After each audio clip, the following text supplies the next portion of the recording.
So recently from Aldi I got these watercolour brush ink markers. They are inked filled markers with watercolour effect tip, whatever that means. They come in assorted colours, they're non-toxic, water-based ink, can be used on paper, cardboard and glass. Why would you want to use it on glass? Just because you can doesn't mean you should. And watercolour performance with the added precision of a pen. Here are the instructions, because they often come with the ink cartridges unattached, so the ink doesn't dry out. So let's open these up and have a look. So it comes with 8 markers. You've got purple, green, pink, yellow, red, orange, blue and black. So let's try these out. Oh, that's one of my watercolour experiments. I recently did a lot of practicing trying to get a watercolour painting down to under a minute, and then I made a video about it. These ones here I painted in under 1 minute. They were meant to be trees. This is completely unrelated to the video, come on. I mean, let's just put this away. So to put the ink cartridge in, step 1, we unscrew, we remove that little ring thing, and then we screw it back in. So it's nice and tight. Oh, I just felt the seal break, that's good. Come on, get in there. Like it's not twisting. It's not twisting in there. Still a gap there. What's going on? Maybe I need it. Unplug. Oh, here we go. Yes. It was just spinning around in the cap there. And now, give them a shake. Come on, come out. The ink always takes ages to come out in these things. Still no ink. Do I have to squeeze it? Oh, it's always the way. I get too impatient. Yeah, so these brush pens were $12 or $13 for 8 of them. Considering the amount of ink that they come with in each brush pen. And they also come with a proper brush tip as well. I think that's pretty good value. Even if the ink in them turns out to be complete rubbish. I reckon you could, after the ink is dried out, just clean out the ink and refill them. Because the ink cartridges are unscrewable. Some little words there that says push. Maybe I should take that advice.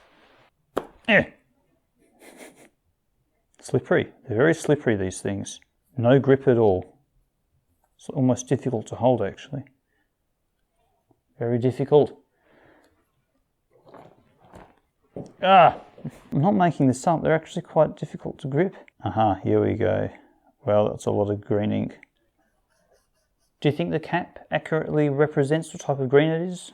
Yep, that's pretty orange. Pretty vibrant colours, these. Almost like fluoro. That's red, yeah. But one thing I'm curious about is whether the ink in these pens are dye-based or pigment-based. So I have here some dry ink. If they're dye-based, they should easily dissolve in the water. Let's see what happens. I can see the inks just bleeding off the paper. See it there. Bleeds like smoke off the paper. Man, it looks cool. Over to the red. I did a demonstration with a pigment-based watercolour paint before, and this did not happen. So these are clearly dye-based inks. You see, even just after a little while in the water, not much is left of them because they're highly water-soluble. Okay, it said it could paint on glass. Let's give that a go. Wow. Why would you want to do that? I don't know. It's not like it's waterproof in any way. It can just be wiped straight off. Even after it's dry, you could wipe it off. I mean, why would you want to put it on glass? Someone explain. Nothing much of that ink left now. The big advantage with dye-based inks, you can blend them a little bit after they're dry, see? I can fill in some green there just by getting some water on this brush, moving it around a bit.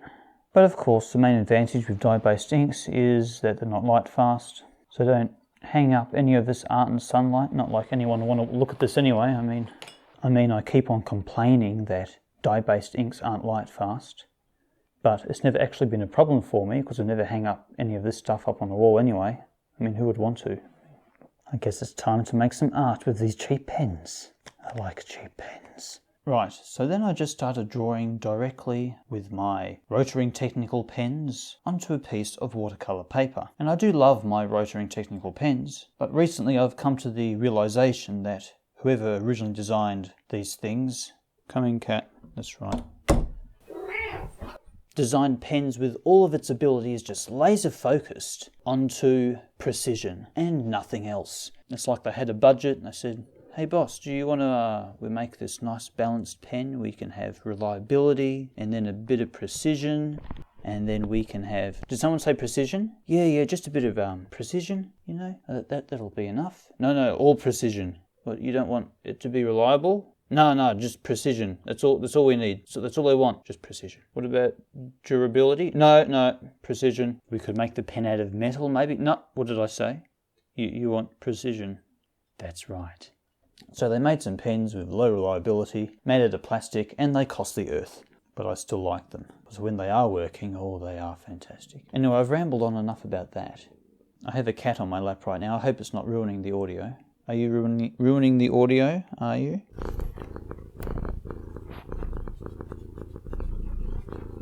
So anyway, what I would like to say is that these Aldi brush pens are at the other end of the spectrum. When it comes to precision, they have no precision at all. And that's really my only main complaint about them. What did I expect for $12, $13 or whatever it was? I didn't expect much. But perhaps I expected a bit too much, because the last watercolour brush pens I reviewed cost me $6 for a pack of 12. They were smaller and they did contain less ink. Those were the ones from Kmart. And the precision of those tips, that was excellent. Vibrant colours. But these ones, very difficult to control. Not because the nylon brushes are bad or anything. It's just that the housing that holds the nylon brushes, they're just too big. So the brushes, they just kind of, I guess, rattle. Could I use the word rattle? Around in the brush holder at the end of the tip. It's quite a lot of movement there. Quite appalling, actually. So I'm looking at the end of this nylon brush and I'm saying to myself, that comes down to a nice fine point. I'll be able to make some nice fine lines with that one. But then the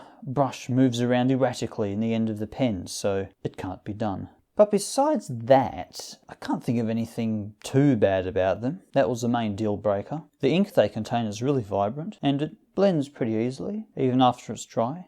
Although I don't fully understand the behaviour of some dye-based inks, because some of them you can let them dry completely on the paper, add water to it, and they'll reactivate and you can, move them around. Some of them seem to just stain the paper so well that they just don't move at all. Another thing that dye-based inks happen to do really well is stain your skin. If you get some on your skin, it'll take, a whole day's worth of washing your hands to get it out again. If it was a pigment ink, you just wash your hands and it would be gone immediately. Yeah, so I was really hoping these things would be like a cheap alternative to the Pentel colour brush pens, but the lack of accuracy they have on the tip is just, it actually really annoys me. The whole time I was drawing this art piece, which I now like to call Dinosaur Mid-Teleport, I was actually pretty annoyed because I was just so unpredictable. Just frustrated the whole time using them. I don't think I'll be using them again. Those other cheap watercolour brush pens I bought from Kmart, I will be using again, but I'm not sure about these ones unless I just want to fill up just extremely large areas with colour, because when I get down to the fine details, it all falls apart.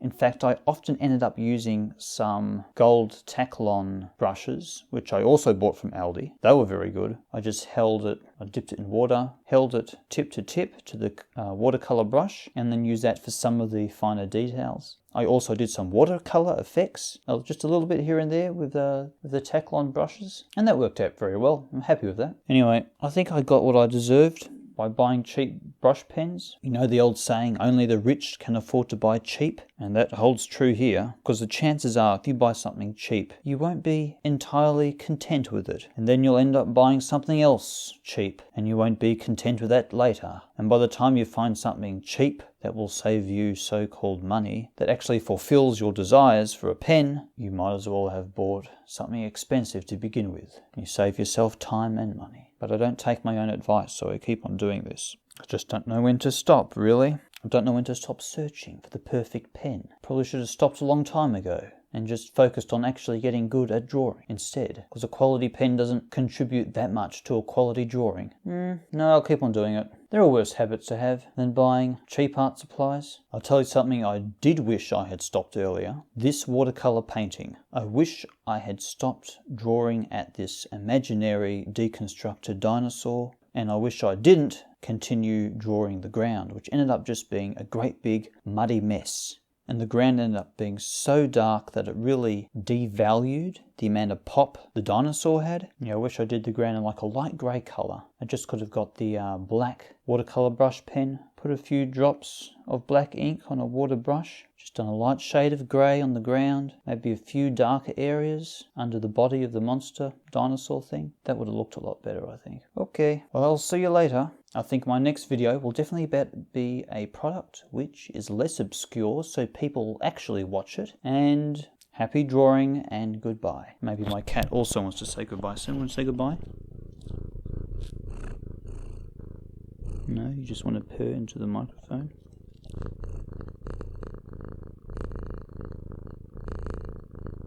Okay, well that will do then. Bye.